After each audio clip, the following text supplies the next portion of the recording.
세상에서 가장 가슴 아픈 편지가 어떤 편지일까요? 가장 가슴 아픈 편지는 아이들이 스스로 목숨을 끊기 전에 미안하다며 부모에게 남긴 편지일 겁니다. 왜 아이들이 스스로의 목숨을 끊을까요? 아이들이 스스로 생명을 끊는다는 것은 그만큼 절망적인 상황을 맛보았기 때문입니다. 그래서 덴마크 철학자 키에르케고르는 절망은 죽음에 이르는 병이라고 그랬습니다. 하나님께서 어떤 사람에게 힘을 주실 때 그 힘이 영적인 힘이든 세상적인 힘이든 하나님께서 주신 힘으로 연약한 사람들을 섬길 수도 있고 연약한 사람들의 것을 빼앗는 데 사용할 수도 있습니다. 청소년들이 절망한다면 그리고 스스로 목숨을 끊는다면 우리 사회는 하나님께서 주신 힘을 바르게 사용하고 있지 못하다는 증거입니다. 하나님께서 주신 힘을 연약한 사람들을 빼앗고 짓밟는 데 사용하기 때문에 아이들이 기를 쓰고 힘 있는 사람이 되려고 합니다. 그것을 얻지 못하고 그것을 빼앗길까 봐 전전긍긍하다가 좌절하고 절망하게 되면 스스로 생명을 끊습니다. 교회가 이렇게 많은데도 청소년들의 자살률이 계속해서 높아지고 있다는 것은 한국 교회가 하나님 주신 사명을 제대로 감당하지 못하고 있다는 증거이기도 합니다.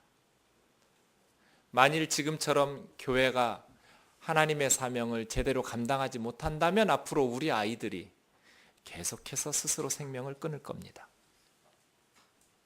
교회의 사명은 무엇일까요? 우리는 무엇을 잘못하고 있는 것일까요? 함석헌 선생님의 말에서 통찰을 얻을 수 있습니다. 함석헌 선생님은 씨알이 할 일이 셋 있다고 그랬습니다. 첫째는 여무는 것이요, 둘째는 떨어지는 것이요, 셋째는 썩는 것입니다. 씨알이 여물어야 떨어지고 떨어져야 썩고 썩어야만 새로운 생명과 역사를 창출해낼 수 있습니다. 그런데 이 씨알들이 여물지를 못하니 떨어지지도 못하고 썩지도 못해서 우리 민족이 새로운 역사와 생명을 창출해내지 못하는 것이다. 씨알이 여문다는 것은 무엇인가? 생각하는 것이다. 생각하는 것. 그래서 생각하는 백성이라야 산다는 말씀을 거듭하신 것입니다. 그런데 씨알이 여물려면 햇볕을 공급받아야 됩니다. 우리의 생각이 여물려면 하나님의 진리의 말씀의 햇볕이 필요합니다. 세상의 지식과 철학과 논리로 우리의 생각을 여물게 할 수는 없습니다. 하나님의 말씀인 성경의 진리가 우리의 마음속에 비추어질 때 우리의 생각이 바르게 여물게 될 것입니다. 그때 우리는 이 세상을 변화시키는 썩어지는 미랄이 될 것입니다. 기독교의 사명이 여기에 있습니다. 말씀의 진리를 비춤으로써 성도들의 생각하는 힘을 길러주는 것입니다. 그런데 많은 교회가 순종이라는 미명하에 성도들이 생각하는 것을 제거시킵니다. 그래서 무조건 교회와 목회자의 뜻에 따를 수 있도록 순응하는 그러한 성도들로 만들어낼 때가 있습니다. 고린도 교회 지난 몇 주 동안 우리가 살펴보았는데 문제투성이 교회였습니다. 이 고린도 교회가 문제투성이의 교회가 될 수 있었던 이유는 고린도 교회 성도들이 생각하는 힘이 부족했기 때문에 그렇습니다. 16절에서 21절까지 같이 읽어보겠습니다. 시작. 내가 다시 말하노니 누구든지 나를 어리석은 자로 여기지 말라. 만일 그러하더라도 내가 조금 자랑할 수 있도록 어리석은 자로 받으라. 내가 말하는 것은 주를 따라하는 말이 아니요 오직 어리석은 자와 같이 기탄 없이 자랑하노라. 여러 사람이 육신을 따라 자랑하니 나도 자랑하겠노라. 너희는 지혜로운 자로서 어리석은 자들을 기쁘게 용납하는구나. 누가 너희를 종으로 삼거나 잡아먹거나 빼앗거나 스스로 높이거나 뺨을 칠지라도 너희가 용납하는도다. 나는 우리가 약한 것 같이 욕되게 말하노라. 그러나 무슨 일에 담대하면 어리석은 말이나마 나도 담대하리라. 바울은 자기가 지금부터 바보짓을 한다라는 것을 알았으면서도 어리석게 되고 있습니다. 바울이 지금 스스로 어리석어지는 줄 알면서도 어리석은 고린도 교회 성도들을 깨우치기 위해서 어리석은 줄 알면서도 그 어리석은 일을 감행하고 있는 것입니다. 자기 자랑하는 것입니다. 이것은 17절에 있는 것처럼 예수님이 하신 방식이 아닙니다. 주님을 따라하는 것도 아니다. 예수님 그렇게 하지 않았다. 예수님이 우리에게 가르쳐 주신 말씀의 교훈은 뭡니까? 잠언 27장 2절, 타인이 너를 칭찬하게 하고 네 입으로는 말며 외인이 너를 칭찬하게 하고 내 입술로는 말지니어다. 다른 사람이 우리를 칭찬하는 것, 다른 사람의 입술로 우리가 칭찬을 들어야지 우리 입으로 우리 자신을 높이고 칭찬하는 것은, 자랑하는 것은 그건 어리석은 일이라는 것이죠. 어리석은 줄 알면서도 바울은 지금 자기 자랑을 하고 있습니다. 그러니 고린도 성도들에게 내가 좀 어리석어지는 것을 용납해 달라고 부탁하면서 말을 시작하는 것이죠. 왜 바울은 어리석은 자랑, 자기 자랑을 시작합니까? 19절과 20절 때문입니다. 19절에 보면 고린도 교회 성도들은 자기들 스스로 지혜롭다고 말하면서도 어리석은 자들을 용납했습니다. 그 어리석은 자들은 어떤 사람들이었습니까? 20절에 5가지로 이야기합니다. 고린도 교회에 와서 고린도 교회 성도들을 가르친내 하면서 고린도 교회 성도들의 영적 지도자 역할을 했던 사람들. 첫 번째, 그들은 성도들을 종으로 삼았습니다. 성도들을 지배하면서 종으로 부리듯 했다는 것입니다. 두 번째, 그들은 성도들을 잡아먹었습니다. 성도들이 그물에 걸린 물고기처럼 성도들을 자기의 이익을 위해서 봉사하도록 잡아먹었고, 또 그들을 빼앗았고 성도들의 재산을 하나님께 바치라 하면서 강탈해냈고, 스스로를 높이고 허풍 떨면서 자기 자랑을 내가 말이야 엄청난 하나님의 능력을 가진 주의 종이야 해가면서, 그리고 성도들의 뺨을 찼다고 말합니다. 가장 모욕적인 행동이죠. 고린도 교회 거짓 사도들은 실제로 신체적인 폭행을 가했는지 알 수 없지만 성도들을 귀하게 대하기보다는 매우 굴욕적인 태도로 대접하고 있었습니다. 그런데도 불구하고 고린도 교회 성도들은 19절에 보니까 이러한 자들을 기쁘게 용납합니다. 바울은 고린도 교회에 도착해서 고린도 성도들을 개척할 때 이 성도들에게 부담을 주지 않기 위해서 직접 브리스길라 아굴라 집사님의 집에 취직해서 짐승들을, 그 무거운 육체 노동을 하면서 가죽을 벗기는 그 텐트 메이커 작업을 하면서 직접 생활비와 사역비를 벌어서 교회를 개척했습니다. 그렇게 말씀 위에 교회를 사랑으로 섬겨놓고 이제 다른 지역으로 가서 선교했더니 이 파렴치한 악당들이 고린도 교회에 찾아와서 바울이 믿음 심어주었던 성도들의 그 믿음을 이용해서 성도들을 종으로 부리면서 자기들을 떠받들도록 만든 것입니다. 그런데 고린도 성도들은 생각하는 힘이 부족하다 보니 바울과 같은 사역자들은 무시하고 이제 자기들 스스로를 높이고 자랑하고 허풍 떨면서 하나님의 종을 섬겨야 복받는다는 소리 해대면서 성도들을 잡아먹은 거예요. 그런데 성도들이 그것이 잘못된 줄도 모르고 그러한 거짓 사도들을 떠받들게 된 것입니다. 사람들은 독재자를 싫어하면서도 독재자를 요구합니다. 강력한 리더십을 가지고 명령을 내리면 편안함을 느낍니다. 자유를 갈망한다고 말하면서도 자유를 주면 불편해하고 불안해하기도 합니다. 그냥 누군가가 딱딱 시키는 대로 하는 것이 더 편하게 느껴지기도 합니다. 이것이 에리 프롬이 말한 자유로부터의 도피, Escape from Freedom입니다. 자유를 좋아하는 것 같지만 자유를 주면 사람들은 불편해합니다. 우리가 생각할 때는 조폭의 똘마니들이 왜 저렇게 인간의 대접을 받지도 못하면서 저기서 저러고 살지 싶지만 그 사람들은 절대 복종하고 절대 충성하고 때리면 맞고 코피 났고 닦아가면서 쾌감을 느낍니다. 그리고 안정감을 느낍니다. 이것이 인간의 모순적인 심리입니다. 그런데 이러한 것을 이용해서 고린도 교회 거짓 사도들이 독재자 행세를 했다는 것입니다. 그런데 성도들은 그것을 떠받듭니다. 목회자들이 성도들을 귀하게 여기고 존중하고 섬기면 성도들은 그 목회자를 무시합니다. 대신에 성도들을 무시하고 함부로 말하면 와, 영적인 카리스마 하면서 그 목회자를 떠받듭니다. 또 그러면 그런 교회들은 많이 모입니다. 그래서 더 세게 막 내가 하나님이다 해버리면 이단이 되는데요. 이단에 빠진 사람들이 엄청 많습니다. 그것은 2000년 전에 사도 바울이 고린도 후서에서 말했는데 아직도 성도들이 교회가 고치지를 못한 죄입니다. 어리석음이지요.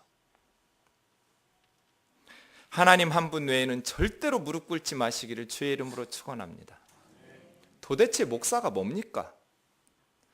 성도들을 섬기라고 보내신 종입니다. 목사님들을 하나님의 종이라고만 알고 있는데 그렇지가 않습니다. 고린도 후서 4장 5절을 보십시오. 우리 같이 한번 읽어보겠습니다. 4장 5절입니다.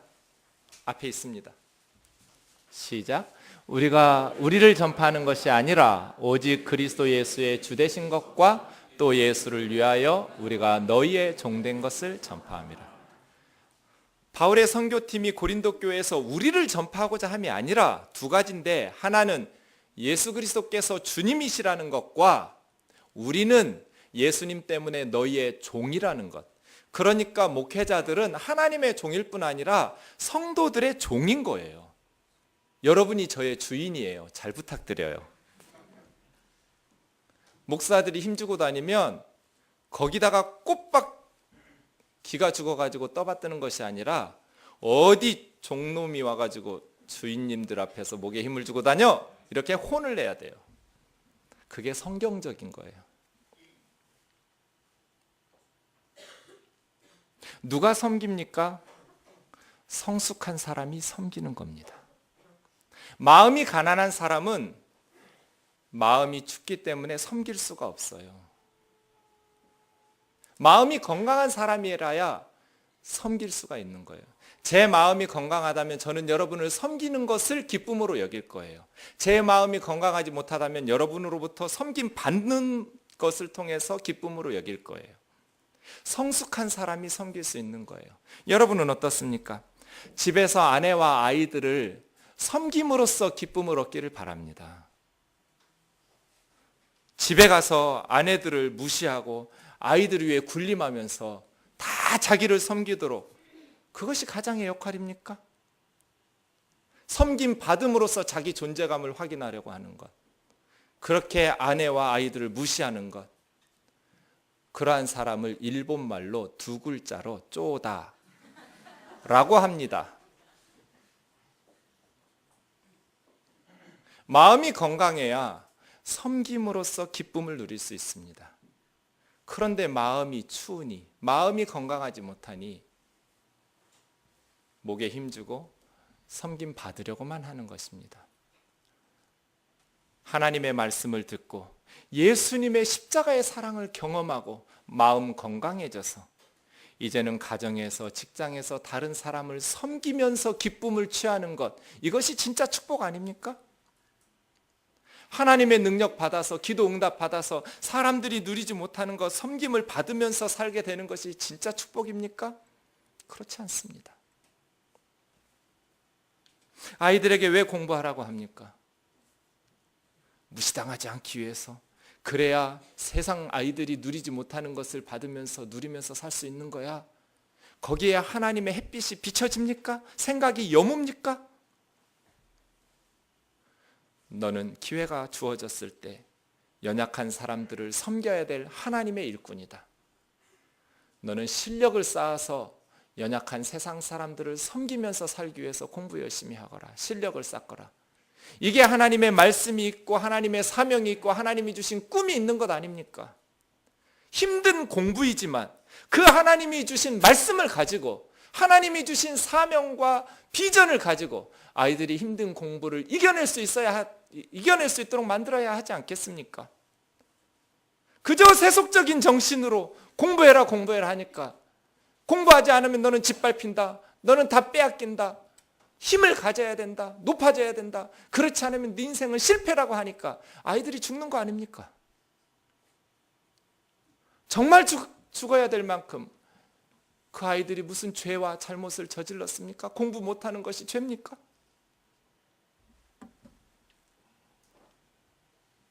교회가 성도들에게 행복한 섬김을 가르쳐 주는 것, 말로만이 아니라 목사에서부터 성도들의 종이 되고 성도들이 그것을 깨닫고 세상에 나가서 가정에서 사회에서 예수님의 뒤를 따라서 종으로 섬겨갈 때 이 세상은 강한 자가 살아남고 연약한 자들은 다 짓밟히고 빼앗긴다라는 그 두려움으로부터 해방될 수 있지 않겠습니까? 이것이 교회의 사명이 아닙니까? 종님이 어디 있습니까? 종놈이죠. 세상의 종하고 님하고 어울립니까? 주의 종님. 주의 종이라고만 생각하니까 그렇거든요. 성도들의 종이라고 생각해야 돼요. 저는 여러분의 종이에요. 여러분은 또 세상 모든 다른 사람들의 종이에요. 우리는 서로 예수 그리스도 안에서 서로가 서로에게 종이 되어 섬기는 자들이에요. 그 속에는 스트레스가 없어요. 22절부터 27절까지 같이 읽겠습니다. 시작. 그들이 히브리인이냐 나도 그러하며 그들이 이스라엘인이냐 나도 그러하며 그들이 아브라함의 후손이냐 나도 그러하며 그들이 그리스도의 일꾼이냐 정신없는 말을 하거니와 나는 더욱 그러하도다. 내가 수고를 넘치도록 하고 옥에 갇히기도 더 많이 하고 매도 수없이 맞고 여러 번 죽을 뻔하였으니 유대인들에게 40에 하나 감한매를 5번 맞았으며 3번 태장으로 맞고 1번 돌로 맞고 3번 파선하고 일주야를 깊은 바다에서 지냈으며 여러 번 여행하면서 강의 위험과 강도의 위험과 동족의 위험과 이방인의 위험과 시내의 위험과 광야의 위험과 바다의 위험과 거짓 현재 중에 위험을 당하고 또 수고하며 애쓰고 여러 번 자지 못하고 줄이며 목마르고 여러 번 굶고 춥고 헐벗었노라. 아멘. 네. 이 거짓 고린도 교회에 왔던 악당 같은 사도들이 4가지로 자신을 자랑합니다. 자랑하는 것, 오죽 자랑할 게 없으면 이런 걸 자랑하느냐 싶을 만큼 자랑하는데, 첫 번째는 히브리인이라는 것입니다. 히브리어를 사용하는. 두 번째는 이스라엘 백성이라는, 우리는 하나님의 백성이야, 선민이야, 이것을 자랑합니다. 세 번째는 아브라함의 씨앗됨을 자랑합니다. 아브라함에게 주신 그 약속의 혈통을 자랑하는 것이죠. 이거 다 바울에게도 있는 겁니다. 바울도 히브리인이고 이스라엘 사람이고 아브라함의 후손입니다. 세상적으로 바울은 그 사도들보다 부족한 것이 전혀 없었습니다. 또한 그들은 자기들이 그리스도의 일꾼이라고 자처했습니다. 바울은 이것에 대해서 정신 나간 소리라고 말합니다. 정신없는 말을 하거니와. 왜요? 그리스도의 일꾼은 그렇게 하지 않으니까요. 그리스도의 일꾼은 성도들에게 헌금 갈취해내가지고 좋은 차 끌고 다니고 좋은 사택에서 살려고 하지 않으니까요. 정신없는 말을 하거니와 나는 그들보다 더욱 많이 수고했다고 말합니다. 그러면서 그리스도 일꾼이 어떻게 살아야 되는지 자신의 경험을 이야기합니다.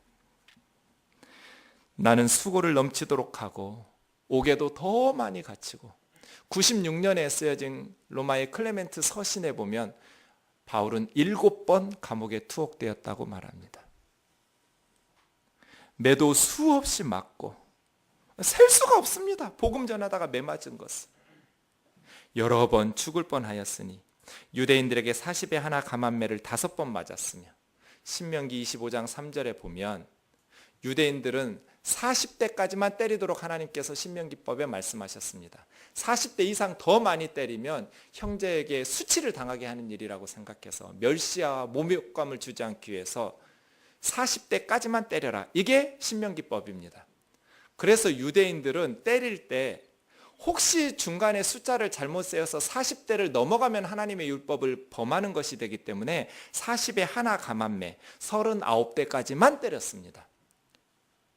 바울이 복음을 전하니까 유대인들이 밉잖아요. 이 미운 사람을 때리는데 39대까지밖에 못 때려요. 그러면 39대를 한 대 한 대 어떻게 때리겠어요? 온 힘을 다해서 때리겠죠. 그걸 5번 맞았어요. 제가 우리 아들을 중학교 2학년 때 마지막으로 때렸는데요. 10대 때렸어요. 거짓말하다 들켜서. 한 2대 맞으니까 애가 꼬꾸라지면서 아빠 죽을 것 같아요. 그래요. 제가 알루미늄 야구 방망이로 온 힘을 실어서 때렸거든요. 울면서 아빠 죽을 것 같아요. 그래 제가 죽으라고 그랬어요. 거짓말하면서 사느니 죽어라. 거짓말은 네 인격을 파괴시킨다. 하나님 앞에 사람 앞에 거짓말하면서 사는 것은 망하는 지름길이다. 그 10대를 다 때렸어요. 그리고 나서 제가 너무 충격을 받았어요. 제 마음이 너무 아프더라고요. 그래가지고 맹세를 했어요. 스스로. 내가 다시는 너를 때리지 않을 거야. 울면서 잠든 아이의 그 시퍼렇게 멍든 엉덩이 보면서 내가 다시는 너를 때리지 않을 거다. 그 후로 지금까지 지금 재수하고 있는데요. 한 대도 때린 적이 없어요. 39대 맞았어요. 미운 놈 때리는 거예요. 그걸 5번 맞았어요. 한 번은 3번은 태장으로 맞았어요. 태장은 3가닥으로 난 매예요. 그러니까 이건 10세대까지 때리는 거예요. 한 번은 돌로 맞아서 죽은 줄 알고 사람들이 버렸어요. 사도행전 14장 19절에 보면 루스드라라는 곳에서, 디모데의 고향인데 안디옥과 이고니온에서 온 사람들이 루스드라 사람들을 충동시켜서 바울을 돌로 쳤어요. 복음 전한다고. 그래서 죽은 줄 알았어요. 바울이 죽었다고 하고 성 밖으로 버렸어요. 복음 전하다가 돌에 맞아 죽었어요. 그리고 나서 죽은 줄 알고 성 밖으로 버렸는데 20절에 보면 바울이 하나님의 은혜로 다시 살아나서 자신을 돌로 쳐서 죽인 루스드라 성으로 다시 들어가요. 그래서 형제들을 위로하고 붙들어주고 또 다른 지역에서 복음 전하요. 사람이 어떻게 이렇게 살 수 있을까 싶을 만큼 바울은 멈추지 않고 예수 그리스도의 생명의 복음을 일사각오의 정신으로 전해요. 이게 그리스도의 일꾼이에요. 배를 타고 가다가 복음 전하러 가다가 3번 배가 파손해 버렸어요. 배가 무너져서 깊은 바다에 빠져서 일주야를 깊은 바닷물 속에서 헤맸어요. 바닷속에 있었다는 것이 아니라 뗏목 타고 목숨 걸고 떠돌아다녔겠죠. 배가 부서진 지가 3번이에요. 여러 번 여행하면서 강의 위험, 강도의 위험, 동족 이스라엘 사람들의 위험, 이방인들의 위험, 시내의 사람들이 가면 또 폭동을 일으켜서 바울을 죽이려고 하고, 또 광야의 위험, 바다와 교회에 스며든 거짓 형제들의 위험을 당하고, 수고하고 애쓰고 여러 번 자지 못했다는 것은 기도하기 위해서 안 잔 것이 아니라 일하느라고 못 잔 거예요. 줄이고 목마르고 여러 번 굶고 춥고 헐벗었노라. 이게 그리스도의 일꾼이에요. 우리에게 복음이 전달되기 위해서 선교사들이 당한 사역은 평탄한 양탄자 그 카펫길이 아니었어요. 가시밭길을 걸었죠. 그러한 희생이 없이 복음이 전파된 나라가 어디 있어요? 예수 그리스도의 생명의 복음을 선물로 전달하기 위한 선교사들은 자신의 생명으로 포장지 삼아서 목숨 바쳐서 복음을 전하는 거예요. 바울은 그들이 그리스도의 일꾼이라고 정신 나간 소리 하고 있거니와 나는 그리스도의 일꾼으로 살기 위해서 성도들에게 대접받기는커녕 수없이 매맞고 감옥에 갇히고 돌에 맞아 죽었다고 집어던지고 굶주리고 헐벗고 추웠다.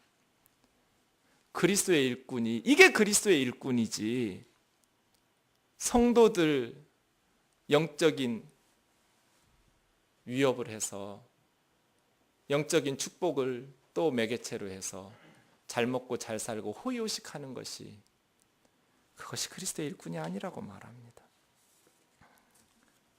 사랑하는 형제 자매 여러분, 생각하는 힘을 키운다는 것은 바른 목회자를 알아볼 수 있는 영적인 안목을 갖춘다는 것이고, 우리도 그렇게 본받아서 살기 위해서 노력한다는 뜻입니다.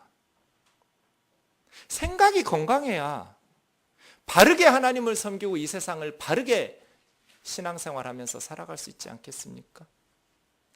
2000년 전에 이미 이렇게 말했는데 왜 말씀을 가르치는 목회자들이 연봉 1억이 뭡니까 도대체? 성도들이 지금 전세금 1000만 원 올려주지 못해가지고 금식을 하고 눈물을 흘리면서 막막하니까 한숨 쉬면서 기도하고 있는데, 가게세를 못 내가지고 지금 생명을 끊을까 말까 고민하면서 죽고 싶은 심정으로 한숨을 쉬는 성도들이 있는 이때에 한국교회가 이렇게 영적으로 타락하는데 목회자들의 호의호식이 있지 않습니까? 28절에서 33절까지 같이 읽겠습니다. 시작. 이외의 일은 고사하고 아직도 날마다 내 속에서 눌리는 일이 있으니 곧 모든 교회를 위하여 염려하는 것이라. 누가 약하면 내가 약하지 아니하며 누가 실족하게 되면 내가 애타지 아니하더냐. 내가 부득불 자랑할진대 내가 약한 것을 자랑하리라. 주 예수의 아버지 영원히 찬송할 하나님이 내가 거짓말 아니하는 것을 아시느니라. 다메섹에서 아레다 왕의 고관이 나를 잡으려고 다메섹 성을 지켰으나 나는 광주리를 타고 들창문으로 성벽을 내려가 그 손에서 벗어났느니라. 이 모든 고난은 고사하고 이것들은 나를 누른 적이 없어요. 내가 그것들 때문에 힘든 적이 없다는 거예요. 바울은 돌에 맞아 죽을 뻔한 거, 40에 하나 감한 배를 5번이나 맞은 거, 배가 부서져가지고 일주일씩 바다에서 죽기 살기 위해서 발버둥 친 거, 이런 것 때문에 마음이 힘들었던 적이 없어요. 바울의 마음을 날마다 누르고 있는 것은 다른 것인데 교회에 대한 염려였어요. 교회에 대한 염려. 내 마음을 누르는 것, 날마다 나를 아프고 힘들게 했던 것은 교회에 대한 염려다. 이것이 진짜 사도입니다. 누가 연약하여지면 내가 약하여지지 않더냐. 바울은 강한 믿음의 사람이었지만 연약한 성도가 힘들어하는 것을 자기의 것으로 삼고 함께 아파해 주는 거예요. 누가 실족하게 되면 내가 애가 타지 않더냐. 그 영혼이 다시 예수님께로 믿음으로 돌아오게 하기 위해서 눈물로 기도하면서 몸부림치지 않더냐. 이것이 진정한 사도의 위대함이죠. 부득불 내가 자랑한다면 나는 나의 약한 것을 자랑하리라.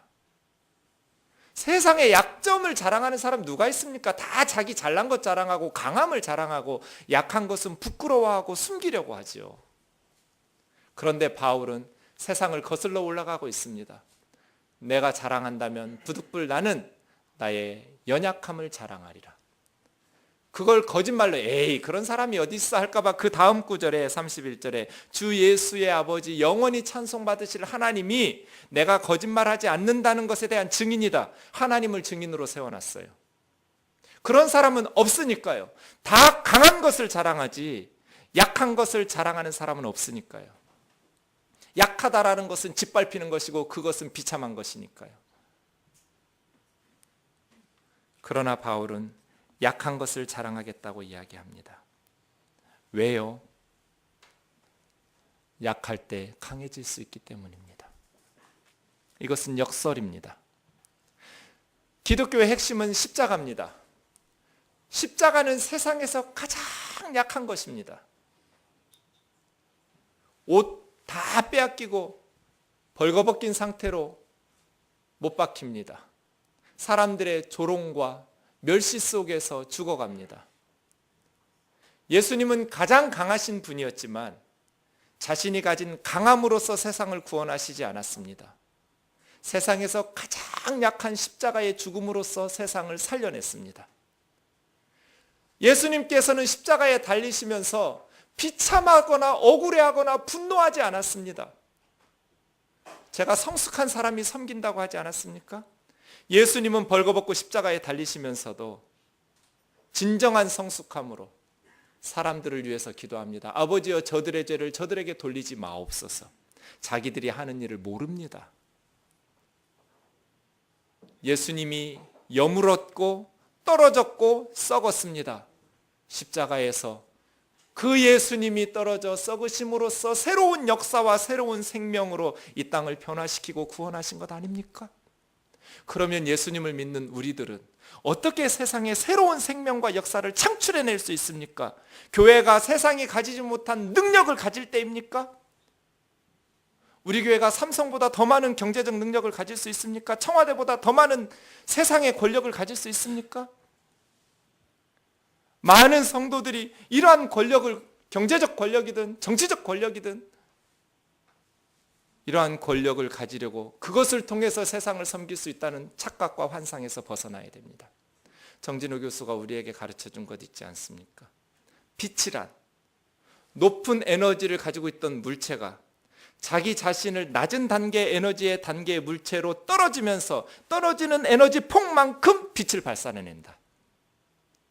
우리는 낮은 단계에서 높은 에너지만큼 높아져서 강해져서 빛을 내는 것이 아니라 그리스도를 따르는 주님의 제자들인 우리가 높은 수준에서 떨어지는 만큼 세상에 빛이 될 겁니다. 사랑하는 형제 자매 여러분, 우리가 약할 때 진정으로 강해질 수 있습니다. 예수님이 십자가에 지실 수 있는 이유는 하나님에 대한 신뢰가 있었기 때문입니다. 예수님은 하나님에 대한 신뢰와 믿음을 가지고 기꺼이 십자가에 오르셨습니다. 우리가 자기 희생과 헌신이 가능해지려면 하나님에 대한 신뢰가 있어야 됩니다. 하나님에 대한 믿음이 없으니 계속 세상적인 힘, 강함을 추구합니다. 그래야만 성공적인 인생이라고 생각합니다. 이 헛된 신화에서 깨야 됩니다. 예수 그리스도의 뒤를 따르려면 우리는 스스로의 힘을 의지하는 것이 아니라 하나님이 주신 힘과 능력을 힘입어서 어떤 상황에 있든지 기쁨으로 섬길 수 있어야 됩니다. 우리가 약할 때 그때 하나님을 의지합니다. 목사인 저도 정말 힘들고 약하고 어려워질 때 평소와 다르게 더 하나님을 붙잡습니다. 약할 때 강해집니다. 하나님의 능력이 함께하기 때문입니다. 고린도후서 12장으로 넘어가면 7절에 사도 바울의 몸에는 육체적 가시 사단의 사자가 있었습니다. 성경학자들이 추측하지만 고린도 성도들은 알겠지요. 지금 우리는 알 수 없습니다. 간질이라고 하기도 하고 안질이라고 하기도 하고 심각한 귀앓이 혹은 두통, 말라리아 열병으로 인한 질병. 분명한 것은 바울은 시력이 안 좋아서 글을 편지를 쓸 수 없을 만큼 그래서 입으로 불러주면 편지들을 써서 교회들에게 보낸 것이 바울 서신입니다.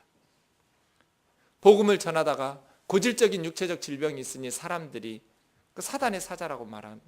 시험에 걸립니다. 너나 예수 믿고 복 받으라고.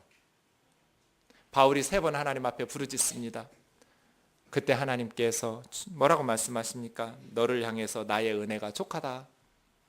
이는 네가 연약할 그때 내 능력이 온전하여진다. 그래서 바울은 자신의 연약함을 기뻐하고 자랑했습니다. 왜냐하면 그리스도의 능력이 자기에게 머물러 있게 하기 위해서입니다. 사랑하는 형제 자매 여러분, 세상 사람들은 강한 것을 자랑하고 약한 것을 부끄러워하고 숙명처럼 받아들입니다. 하지만 생각을 바꿉시다. 하나님의 말씀을 통해서 가난했을 때 나는 가난한 부모 만났으니 나는 공부를 안 했으니 가난하게 살 수밖에 없구나 한숨 쉬는 것이 아니라 가난한 성도들이 있다면 예수님도 가난했다라는 것을 기억하십시오. 못 배운 성도들이 있다면 예수님도 학교 다닌 적 없다는 것을 기억하십시오. 사랑하는 형제 자매 여러분, 가난하고 못 배우고 연약할 그때 그리스도의 능력이 여러분에게 머물러 있게 하십시오. 그리스도의 능력이 나와 함께하고 그리스도의 능력이 내 마음을 건강하게 해서 내가 비록 세상적으로 연약하고 가난하지만 나의 연약함을 통해서 많은 사람들을 섬기고 많은 사람들을 복되게 하겠다라는 그러한 하나님의 마음을 가지십시오. 여러분의 부모가 모자란 부모를 하나님이 주셨다면 하나님께서 여러분을 그만큼 인정하신 것 아닙니까? 저처럼 좋은 부모 만났다면 제가 모자르니까 하나님께서 모자란 애는 좋은 부모를 줄 거 아니에요. 더 훌륭한 애는 못된 부모 밑에 나게 하겠죠. 이거는 저주라고 생각하지 말고 하나님께서 나를 그만큼 더 인정해 주셨구나. 내가 우리 가문을 뒤집어 엎는다. 모자란 사람에게 좋은 아내를 주시고, 여러분 남편이 정말 모자르게 여겨지면 하나님께서 여러분을 엄청 인정해 주신 거잖아요. 능력 있는 여인이라고. 여러분 남편이 엄청 좋으면 하나님께서 여러분을 무시하신 거예요. 그거밖에 능력이 안 되니까 그렇게 좋은 남편 주신 거거든요. 좋은 사람은 좋은 사람끼리 못됐으니까 어쩔 수 없이 숙명적으로 생각을 바꾸세요. 우리는 부유하나 가난하나, 많이 배웠으나 못 배웠으나 예수 그리스도 안에서 이제 세상적인 것들은 무의미해져 버렸어요.